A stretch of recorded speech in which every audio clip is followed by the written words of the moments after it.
Godwin John ministries வழங்கும் தினம் ஒரு சத்திய வார்த்தை. இந்த ஆடியோ நிகழ்ச்சிக்கு உங்களை அன்புடன் வரவேற்கிறோம்.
என் அன்பு உறவுகளே, கிறிஸ்து இயேசுவின் தெய்வீக நாமத்தினாலே உங்களை வாழ்த்துகிறேன், வரவேற்கிறேன். சங்கீதம் 69 வசனம் 33 இவ்வாறாக கொடுக்கப்பட்டிருக்கிறது: கர்த்தர் எளியவர்களின் விண்ணப்பத்தை கேட்கிறார், கட்டுண்ட தம்முடையவர்களை அவர் புறக்கணியார். ஜெபிப்போம். நல்ல ஆண்டவரே, புதிய நாளை புதிய கிருபைகளோடு, புதிய மகிழ்ச்சியோடு, புதிய சந்தோஷத்தோடு தந்திருக்கிறீர். வார்த்தைகளை தருகிறீர். வார்த்தையின் மூலமாக நாங்கள் பலன் பெற உதவி செய்வீராக. கற்றுக்கொண்டு கற்றுக் கொடுக்க கர்த்தர் உதவி செய்வீராக.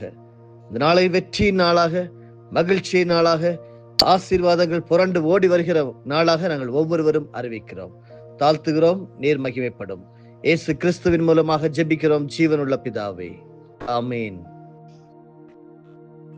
காட்வின் ஜான் மினிஸ்ட்ரீஸ் தொகுத்து வழங்கும் தினம் ஒரு சத்திய வார்த்தை.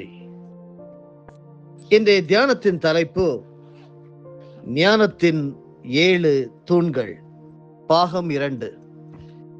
நீதிமொழியின் புஸ்தகம் 9வது அதிகாரம் வசனங்கள் 1-2 ஆதார வசனமாக எடுத்து வைப்போம். ஞானம் தன் வீட்டை கட்டி தன் 7 தூண்களையும் சித்திரம் தீர்த்து தன் கொழுத்த ஜந்துக்களை அடித்து திராட்சரசத்தை வார்த்து வைத்து தன் போஜன பந்தியை ஆயத்தப்படுத்தி. அன்பானவர்களே, ஞானம் கட்டுகிற அந்த வீட்டில் உள்ள 7 தூண்கள் தான் என்ன? நம்முடைய ஆவிக்குரிய வாழ்க்கைக்கு தூணாக காணப்படுகிற ஞான உபதேசங்கள் என்ன என்று நேற்றைய தினத்திலே தியானிக்க துவங்கினோம். முதலாவது தூணாக தேவன் மேல் வைக்கும் நம்பிக்கை என்கிறதை நாம் தியானித்தோம். இரண்டாவது தூணாக உண்மையும் உத்தமும் என்கிற சத்தியத்தை நாம் நேற்றைய தினத்திலே தியானிக்க முடிந்தது. மூன்றாவது தூணாக இன்றைக்கு இந்த ஞானம் கட்டுகிற 3வது தூண் என்னவென்றால் உதார குணம். ஞானம் தன் வீட்டை கட்டும் போது 3வதாக ஒரு உறுதியான தூணை நிறுத்துகிறது. அதுதான் உதார குணம். நீங்கள் மனம் இறங்கி மற்றவர்களுக்கு உற்சாகமாய் கொடுக்கும் போது உங்களுக்கு தான் முதல் ஆசீர்வாதம். ஆம், கொடுக்கிறவருடைய உள்ளமே மிக அதிகமாய் பூரித்து மகிழும். உதார குணமுள்ள ஆத்துமா செழிக்கும். எவன் தண்ணீர் பாய்ச்சுகிறானோ அவனுக்கு பாய்ச்சப்படும் என்று நீதிமொழிகள் 11 வசனம் 25 படிக்கிறோம். மற்றவர்களுக்கு நாம் உதவி செய்யும் போது கைமாறு கருதாமல் உதவி செய்யும்படி ஆண்டவர் நமக்கு போதித்திருக்கிறார். விருந்துக்கு அழைக்கும் போது யாரை அழைக்க வேண்டுமாம்? பரிசுத்த பைபிள் சொல்லுகிறது, லூக்கா 14:13 படிக்கிறோம், குருடரையும் சப்பானிகளையும் முடவர்களையும் அழைக்கும்படி நமக்கு ஆலோசனை தரப்பட்டிருக்கிறது. அப்பொழுது என்ன நடக்குமாம்? அந்தரங்கத்தில் காண்கிற ஆண்டவர் நமக்கு வெளியரங்கவாய் பதிலளிப்பார் என்று சொல்லி எழுதப்பட்டிருக்கிறது. இஸ்ரவேல் தேசத்திலே 2 கடல்கள் உண்டு. ஒரு கடலின் பெயர் கலிலேயா கடல். அந்த கடலின் தண்ணீர் மிக மிக சுத்தமான தண்ணீர், குடிப்பதற்கும் விவசாயத்திற்கும் பயன்படுகிறது. அந்த கடலிலே ஆயிரமான மீன்கள் மகிழ்ச்சியோடு நீந்தி செல்கின்றன. காரணம், அதற்கு வருகிற தண்ணீர்களை எல்லாம் அது கொடுத்து கொண்டே இருக்கிறது. அதே நேரத்திலே இஸ்ரவேல் தேசத்திலே இன்னொரு கடல் உண்டு. அதனுடைய பெயர் சவக்கடல் என்பதாகும். தான் பெறுகிற தண்ணீரை அது கொடுப்பதில்லை, தனக்குள்ளேயே தேக்கி வைத்து கொண்டிருக்கிறது நிமித்தம் அந்த கடலில் உள்ள தண்ணீரில் கந்தகம், குளோரைடு போன்றவைகள் ஏராளமாய் சேர்ந்து எந்த ஜீவராசிகளும் உயிர் வாழ முடியாத நிலைமையில் இருக்கிறது. யோர்தான் நதி மூலமாய் அங்கே வந்து விழும் மீன்கள் உடனே செத்து மிதக்கின்றன. ஒரு பழமொழியை நாம் அறிந்திருக்கிறோம், இறைக்கிற கிணறு ஊரும் இறையாத கிணறு நாரும் என்று நாம் சொல்வது எத்தனை உண்மையானது. அப்போஸ்தலனாகிய பவுல் மக்கோதோனியாவில் உள்ள சபை மக்களை குறித்து அருமையான சாட்சி கொடுத்து அங்கே எழுதுகிறார். 2 கொரிந்தியர் 8:2 படிக்கிறோம், அவர்கள் மிகுந்த உபத்திரவத்தினாலே சோதிக்கப்படுகையில் கொடிய தரித்திரம் உடையவர்களாய் இருந்தும் தங்கள் பரிபூர்ண சந்தோஷத்தினாலே மிகுந்த உதாரத்துவமாய் கொடுத்தார்கள். அருமையான தேவனுடைய பிள்ளைகளே, கர்த்தருக்கும் அவருடைய ஊழியங்களுக்கும் கொடுப்பது உங்களுக்கு ஆனந்த பாக்கியமாய் இருக்கட்டும். அளந்து கொடுக்க வேண்டாம், உதாரத்துவமாய் அள்ளி கொடுத்து பாருங்கள். அதை உங்களுடைய வாழ்க்கையின் முக்கியமான குறிக்கோளாக ஏற்றுக்கொள்ளுங்கள். அப்பொழுது கர்த்தர் வானத்தின் பலகணிகளை திறந்து உங்களை ஆசீர்வதிக்கிறது மட்டுமல்ல, தலைமுறை தலைமுறையாக உறுதியான தூணாகவும் உங்களை நிலைநிறுத்துவார். ஒரு முறை ஒரு போதகர் வேடிக்கையாக குறிப்பிட்ட ஒரு சம்பவம், எங்களுடைய ஆலய கட்டுமான நிதிக்காக என் விசுவாசிகளிடத்தில் பணம் வசூலிக்க படாத பாடுபட்டு விட்டேன். சிலர் ஸ்பாஞ்ச் போல இருக்கிறார்கள், ஸ்பாஞ்சை இறுக்கி பிழிந்தால்தான் அது தண்ணீர் கொட்டும். வேறு சிலர் கண்மலையை போல இருக்கிறார்கள், மோசையின் கோலை கையிலே எடுத்து அடி அடி என்று அடித்தால்தான் அவர்களிடமிருந்து தண்ணீர் வருகிறது என்றார். வற்புறுத்தி கொடுப்பதினாலோ வற்புறுத்தி வாங்குவதனாலோ ஒரு பிரயோஜனமும் இல்லை, ஆசீர்வாதமும் இல்லை. இந்தியாவிலே மூதறிஞர் ராஜாஜி ஒருமுறை பூக்கள் தேனீக்களுக்கு தேன் கொடுக்கும் போது மகிழ்ச்சியுடன் கொடுக்கின்றன, தாங்களும் மகரந்த சேர்க்கை செய்து கொள்ளுகின்றன. தேனீக்கள் தாங்கள் பெற்ற தேனை மகிழ்ச்சியுடன் குஞ்சுகளுக்கும் கொடுக்கின்றன. அப்படியே நாம் மற்றவர்களுக்கு கொடுப்பது சந்தோஷமாய் இருக்க வேண்டும் என்றார்.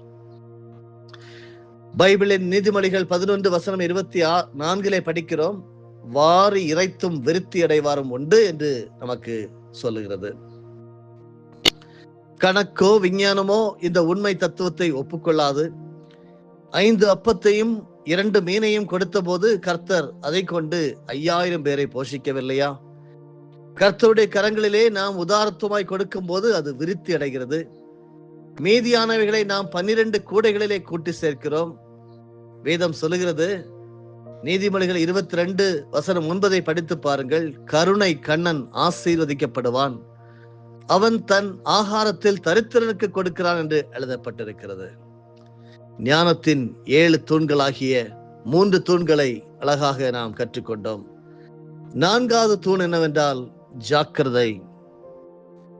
நீதிமொழிகள் 13:4 படிக்கிறோம், சோம்பேறியினுடைய ஆத்மா விரும்பியும் ஒன்றும் பெறாது, ஜாக்கிரதை உள்ளவர்களுடைய ஆத்மாவோ புஷ்டியாகும் என்று. ஞானம் கட்டுகிற வீட்டில் உள்ள 4வது ஒரு தூண் ஜாக்கிரதை. இங்கே ஜாக்கிரதை என்பது பயமுறுத்துகிற வார்த்தை என்று எண்ணிவிட வேண்டாம்.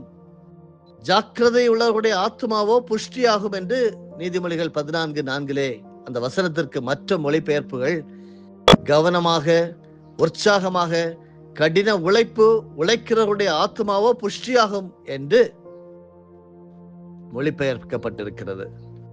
இன்றைய வாலிபர்களை உற்சாகப்படுத்தி ஊக்கப்படுத்துவதற்கு போதுமான ஆட்கள் இல்லை. பின்பற்றக்கூடிய முன்மாதிரியான வாழ்க்கை வாழ்ந்து காட்டுபவர்களும் போதுமான அளவிலே இல்லை. ஒரு சகோதரர் இப்படி எழுதியிருக்கிறார், என்னுடைய வாழ்க்கையை நான் திரும்பி பார்க்கும்போது ஒரு காலத்தில் என்னுடைய சரீர குறைகளையே நான் எண்ணி எண்ணி சோர்ந்து போய் உட்கார்ந்திருந்தேன்.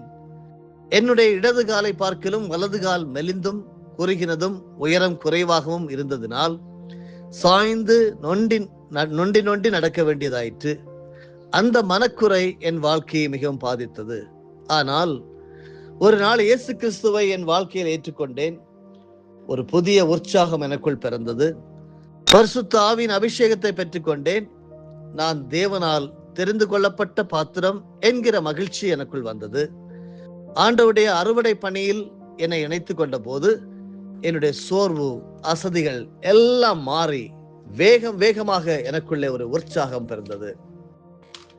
அன்பானவர்களே, உங்களுடைய வாழ்க்கையிலும் ஒருவேளை நீங்கள் இப்படிப்பட்ட சூழ்நிலைகளிலே கடந்து போய் கொண்டிருக்கலாம். தேவன் உங்களை அவருடைய அறுவடை பணியிலே இணைத்துக் கொண்டிருக்கிறாரா? நீங்கள் ஆண்டவருக்காக என்ன காரியத்தை செய்கிறீர்கள்? வாழ்க்கையிலே புது பொலிவு என்பது உங்கள் வாழ்க்கையிலே நிச்சயமாக வரும். இயேசு கிறிஸ்துடைய வாழ்க்கையை கவனித்து பாருங்கள். அவர் எவ்வளவு உற்சாகமுடையவராய் இடைவிடாமல் உழைத்துக் கொண்டே இருந்தார். பகற்காலம் இருக்கும் மட்டும் நான் என்னை அனுப்பினவருடைய கிரியைகளை செய்ய வேண்டும் என்று சொன்னார் இயேசு கிறிஸ்து. யோவான் 9:4 நமக்கு கற்றுத்தருகிறது. தன்னுடைய 12வது வயதில் கூட என் பிதாவுக்கு அடுத்தவைகளில் நான் இருக்க வேண்டியது என்று நீங்கள் அறியீர்களா என்று பெற்றோரை பார்த்து கேட்டார். லூக்கா 2:49 படிக்கிறோம். இயேசு பகலெல்லாம் கிராமமாக நடந்தார். இரவெல்லாம் ஒலிவ மலைக்கு சென்று ஊக்கமாய் ஜெபித்தார். பரிசேயர்கள், சதுசேயர்கள், யூதர்கள் அவரை கல்லறிய வகை தேடின போது சீஷர்கள் இயேசு கிறிஸ்துவை பார்த்து, நீர் எருசலேமுக்கு போக வேண்டாம் என்றார்கள். ஆனால் இயேசுவோ உற்சாகமாய் முன்னேறுவதிலே கருத்தாயிருந்தார். பகலுக்கு 12 மணி நேரம் இல்லையா என்று கேட்டார். யோவான் 11:8-9 படிக்க முடிகிறது. அந்த அருமை ஆண்டவர் உங்களுடைய வேலைகளை வெற்றியோடு முடிப்பதற்கு சத்துவத்தையும் பலனையும் திராணியையும் சரியான நேரத்தையும் தந்தருள்வார். அருமையானவர்களே, ஜாக்கிரதை உள்ளவருடைய நினைவுகள் செல்வத்துக்கும் பதறுகிறவனுடைய நினைவுகள் தரித்திரத்திற்கும் ஏதுவாகும் என்று நீதிமொழிகள் 21:5 நாம் படிக்க முடிகிறது. அன்பானவர்களே, ஜாக்கிரதை என்கிறதை உற்சாகம், கவனம், கடின உழைப்பு என்கிற அந்த பதங்களை நாம் பயன்படுத்தி இதை கற்றுக்கொள்வோம். ஞானத்தின் 7 தூண்களை நாம் கற்று வருகிறோம். 5வது தூண் என்னவென்றால் விசுவாச வார்த்தைகள் அல்லது ஞான வார்த்தைகள் என்று சொல்லலாம். ஞானம் கட்டியெழுப்பும் வீட்டில் உள்ள 5வது தூண் ஞான வார்த்தைகள். உங்களுடைய வார்த்தைகள் தான் உங்கள் வாழ்க்கையை கட்டி எழுப்புகின்றன. மிக மிக எனக்கு பிடித்தமான ஒரு வசனம் நீதிமொழிகள் 10வது அதிகாரம் வசனம் 11. மரணமும் ஜீவனும் நாவின் அதிகாரத்தில் இருக்கின்றன. நீதிமானுடைய வாய் ஜீவ ஊற்று, கொடுமையோ துன்மார்க்கனுடைய வாயை அடைக்கும் என்று எழுதப்பட்டிருக்கிறது. நீங்கள் வாழுவதும் அல்லது தினந்தோறும் செத்து கொண்டிருப்பதும் உங்களுடைய நாவின் அதிகாரத்திலே தேவன் கொடுத்து விட்டார். நீங்கள் நீதிமான்கள் ஆக்கப்பட்டிருக்கிறீர்கள். உங்கள் வாய் எல்லாம் ஜீவ ஊற்றாக, வாயிலே வருகிற வார்த்தைகள் எல்லாம் மகிழ்ச்சி நிறைந்ததாக, வெற்றி நிறைந்ததாக, ஆசீர்வதிக்கிற வார்த்தைகளாக மாத்திரம்தான் வர வேண்டும். மனிதருக்கு இருக்கக்கூடிய மிகப்பெரிய கவலை என்னவென்றால், ஆராய்ந்து பார்த்தால் நாளை தினத்தை குறித்துதான். நாளைக்கு நான் என்ன செய்வேன், நாளைக்கு என்னுடைய நாள் எப்படி இருக்கும், எங்களுடைய எதிர்காலம் எப்படி இருக்கும், என் குடும்பம் எப்படி இருக்கும் என்று நாளைய தினத்தை குறித்தே அவன் கவலையை பெற்று அவனுடைய பிசினஸை குறித்து, அவனுடைய கம்பெனியை குறித்து, அவனுடைய வேலை வாய்ப்பை குறித்து, அவனுடைய ஊழியத்தை குறித்து அவன் கனவீரப்படுகிறான். மனிதனுடைய குணாதிசயம் இது. அருமையானவர்களே, இப்பொழுது இப்படிப்பட்ட சவாலான சூழ்நிலைகளிலே நீங்கள் நடந்து கொண்டிருப்பீர்கள். உங்கள் வாயிலிருந்து வரக்கூடிய வார்த்தைகள் எல்லாம் விசுவாச வார்த்தைகளாக இருக்கட்டும், ஞானம் சார்ந்த வார்த்தைகளாக இருக்கட்டும். புதிதாக தங்களுடைய குடும்பத்தை கட்டி எழுப்புகிற மனமாகிற திருமண தம்பதியருக்கு நாம் கொடுக்கும் ஆலோசனை, உங்களுடைய வார்த்தைகளில் ஜாக்கிரதை உள்ளவர்களாக இருங்கள் என்பதாகும். எதிர்பாராமல் திடீரென்று பேசும் கோப வார்த்தைகள், எரிச்சலின் வார்த்தைகள், குறை கூறும் வார்த்தைகள் குடும்ப ஐக்கியத்தையே உடைத்து போட்டு விடக்கூடும். சிலர் விளையாட்டாக புண்படும் வார்த்தைகளை பேசி விடுவார்கள். உன்னை திருமணம் செய்ததற்கு ஒரு கழுதையை திருமணம் செய்திருக்கலாம் என்று சொல்லி கூட விடுவார்கள். வார்த்தையினால் இருதயத்தை உடைப்பீர்கள் என்றால் திரும்ப அவைகளை ஒன்று சேர்ப்பது மகா கடினமாகும். ஆவதும் வார்த்தையாலே அழிவதும் வார்த்தையாலே என்கிற ஒரு தமிழ் பழமொழி உண்டு. விசுவாச வார்த்தைகளை பேசுங்கள், ஞானமுள்ள வார்த்தைகளை உச்சரியுங்கள். உங்களுடைய நாவு தேவனுக்கு சொந்தமாகட்டும். மரணமும் ஜீவனும் நாவின் அதிகாரத்தில் இருக்கிறது. தொடர்ந்து ஞானத்தின் 7 தூண்களை நாளை தினத்திலும் தியானிக்க கர்த்தர் நமக்கு உதவி செய்வாராக. அதுவரையிலும் தேவ பிரசன்னம் உங்களை ஆளக்கடவது. ஆமேன். அர்ப்பணம் செய்வோமா? நன்றி செலுத்துகிறோம் இயேசுநாதா, உம்மையே நோக்கி பார்க்கிறோம். வார்த்தைகளை கற்றுத்தருகிற விதத்தை பார்க்கும் போது உம்முடைய அறுவடை பணியிலே நாங்கள் எங்களை இணைத்துக் கொண்ட போது நீர் எங்களை பாத்திரவான் நீதிமான் என்று சொல்லி எங்களை அழைத்திருக்கும் போது நாங்கள் உதாரணம் உடையவர்களாக இருக்க வேண்டும், ஜாக்கிரதை உள்ளவர்களாக, கவனமாக, உற்சாகமாக இருக்க வேண்டும், விசுவாச வார்த்தைகளை, ஞான வார்த்தைகளை பேச வேண்டும் என்று சொல்லி நீர் அழகாக இன்றைக்கும் கற்றுத்தந்தீர். வார்த்தைகளிலே கவனமாக இருக்க உதவி செய்வீராக.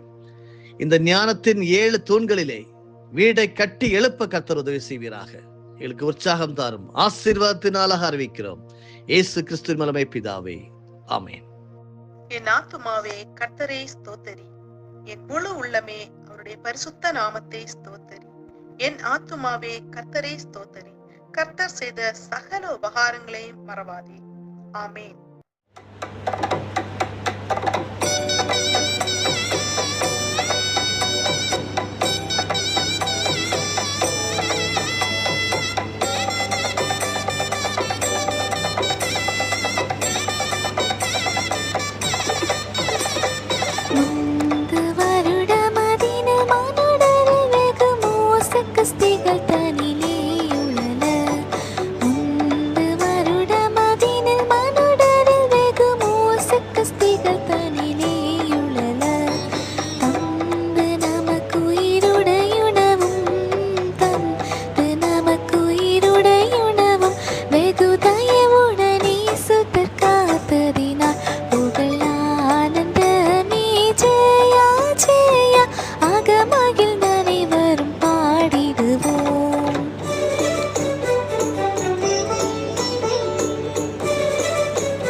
பஞ்சம் பசிக்கும் பட்டாயத்துக்கும் வெகு கூடும் பால் கொள்ளை நோய் விஷதோஷத்துக்கும் பஞ்சம் பசிக்கும்